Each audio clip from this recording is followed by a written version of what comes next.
Welcome to People and Profit, the show with the business stories that matter to you.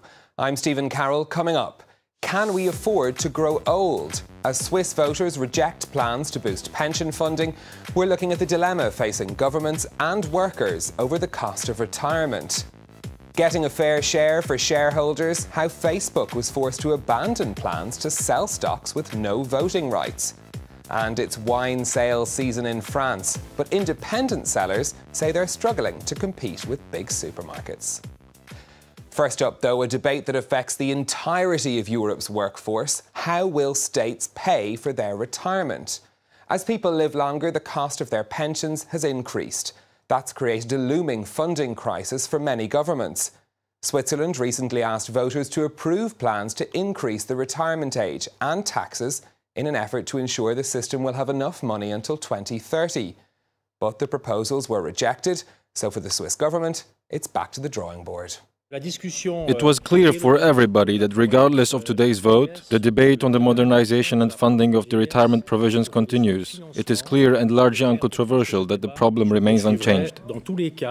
Well, to talk about this further, I'm joined in studio by Hervé Boulhol, who's a senior economist specialising in pensions at the OECD. Thank you very much for coming into us. Now, Switzerland isn't alone in this dilemma. How are OECD countries dealing with this problem of how they're going to pay for their pension system? Well, first, the situation of Switzerland is specific because the system there is very complex. And that's right, that the difficulties recently were due mostly to the pressure from population aging. And there was a lot of measures in the reforms that was rejected to tackle different problems. So it was a complex reform for a complex system. But there is one measure that we think is unfortunate that it is not passed. It's a bit technical, but that's what they call the conversion rate, which is basically what that is used to convert accumulated assets during the working years through contributions into a pension stream. Pension benefits, monthly pensions, if you will. And how does the Swiss situation compare to other OECD countries? Are other countries doing better at preparing for this? Well, yes, because in terms of aging pressure, basically Switzerland is in the average of the OECD countries in terms of how we can project for the next decades.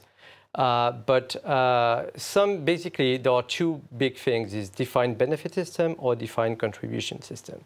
For defined benefit systems, population aging create a financial pressure, financial sustainability, which after sometimes long and painful reforms lead, for example, to pension cuts to balance the system. In defined contribution system, the adjustment is automatic. So if you live longer, your pension, monthly pensions, will be lower as a result, automatically. So the result in the end is basically the same, but the process is different. Okay, and for a person who's working now, let's say somebody who's a working person in their 30s, what should they be expecting to get from the state pension in, let's say, European countries, in a country like France, for example? You know, will there be a pension by the time someone who's 30 now retires? Well, in European countries, I mean, from the public side, public finance pressure, according to last projections, there have been big improvements. So it will steadily increase over the next decades, according to the European Commission estimate, for example. So percentage of GDP, it means 0.4 percentage point over the last 3-4 decades. So it's small in terms of pace compared to what we were used to. But of course, this is the result of reforms that have been enacted in the last 2 decades, say. And what came out of these reforms, of course, was pension cuts in some countries, or revision of pension promises. Where should the responsibility lie for solving these problems? Is it the state that needs to reform their pension system, or should there be more responsibility placed on the individual to be more responsible for their own retirement? The problem with just private responsibility is that human beings are not as rational as economists tend to model or thing usually. And the problem is, especially one big problem with pensions is what we call myopia or short-sightedness. People want to basically take lump sum as early as possible, retire as early as possible, and they underestimate the needs down the road in the long term and so forth. And that's why we have pension system to start with. So yeah, it's true that when you set up a pension system with a retirement age, there is some kind of paternalistic approach to it. But this is because there is some behaviors that need some guidance at the individual level. So ultimately, yes, this is a public policy issue. Even for private pensions, you need a setting, regulation, and so forth that are decided by policymakers. Should we expect pension age, the retirement age, to rise as well as it has done in recent years? Well, actually, it has increased over the last 2 decades, and employment rates of older workers have increased markedly, even through the crisis, difficult times that we have had over the last 10 years. So that's a remarkable achievement, in fact. And what we have in the OECD, if we compare people that retire now to people that enter the labor market now, enacted based on legislation, there is an increase on average across OECD countries of 1.5 years in the retirement age. So 1.5 years, if you will, over the next 45 years. Compared to that, the increase in life expectancy at 65 is something around 4.5 years. So 1/3 of the way is enacted today. So yes, it's fair to say that more will need to be achieved. But in general, I suppose we should also be looking forward to a long retirement when we all get there. Hervé Boulhol, thank you very much for joining us, senior economist from the OECD. Thank you. Now, Facebook has backed down on a controversial plan to create a new class of shareholders who wouldn't have a say in how the company is run. The idea was for Mark Zuckerberg and his wife, Priscilla Chan, to be able to sell off their shares to finance their philanthropy. But they wanted to maintain control by transforming those shares into stock without voting rights. The plan was opposed by a group of shareholders who'd filed a lawsuit against the changes.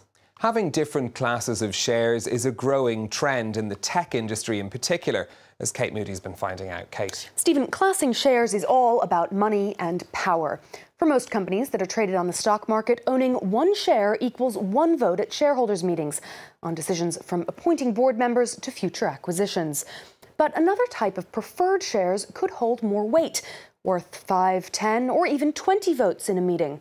Then there are shares that give investors a financial stake in the company, but no voting power. That's what Snapchat asked investors to accept from the outset. At the biggest tech IPO of the year, co-founders Bobby Murphy and Evan Spiegel said that they would retain nearly 90% of voting rights with exclusive Class C stock worth 10 votes apiece. Investors hoping to buy Snap shares on the Nasdaq could cash in, but they would not be entitled to a vote. It's become a popular move in Silicon Valley, where Google blazed the trail with its controversial stock split in 2014. It created a new class of share specifically so its founders could sell stocks while maintaining voting control. Other heavyweights like Twitter, Apple, and Microsoft remain single-class listings, as are the large majority of stocks outside the tech world. Founders or executives like being able to cement control of their own businesses and keep out activist investors. But shareholders often object to reclassifications, worrying it could lower the overall value, and have pushed back with costly lawsuits. Index providers like S&P Dow Jones are starting to crack down, preventing firms with multiple share classes from joining. That comes at its own cost, though. Chinese retail giant Alibaba, for example, chose to trade on the New York Stock Exchange rather than in Hong Kong because it couldn't have a dual-class structure there. Uber and Airbnb will have to weigh their options if they decide to go public in the next few years. But Facebook's decision could mark a turning point as startups balance the risk of losing control with the possibility of hitting the market jackpot. Stephen? Kate, thank you very much for that. Now, back here in France, it's autumn wine sale season. It's a trend that started in the 1970s by supermarkets and is now the second most important period of the year for wine sales, behind Christmas. Although independent shops have tried to muscle in on the act, it remains a big stores game. Haxie Myers-Belkin explains. France's autumn wine sale is upon us once again, and at supermarkets across the country until mid-October, the offers are hard to miss. I came here yesterday to choose what I wanted to buy, and today I came back with the cash. For some, it's all a matter of taste. The prices are one thing, but the quality is another. I'm going to try these out first. For others, it's the markdowns. I'm looking for the best prices, the best deals to fill my wine cellar for the year. But what do the experts suggest? There'll be a lot of 2015 bottles on offer, and 2015 is really the standout vintage from the past few years. It was great for the whole of France. That said, if you arrive without any strategy, you'll miss out on some great offers. A key feature of the commercial year since 1973, France's autumn wine sale is big business for supermarkets and wholesalers. During the event, they take around 15% of their annual wine revenue, a market worth some 500 million euros. Independent wine sellers hold their own sales to coincide with the supermarkets, but they often struggle to compete. People need to buy their wine at independent wine shops. We love our work. We offer the best service we can. We try to stock wines that you're unlikely to find anywhere else. Despite that personal touch, 80% of consumers will binge buy their bottles at supermarkets. OK, and with that reminder to drink responsibly, it's time to wrap up this week's show. If you'd like to get in touch about any of the stories that we've been covering, you can do so on Facebook at France24 Business, or you can tweet me at NewStephen. Until next time, thanks for watching.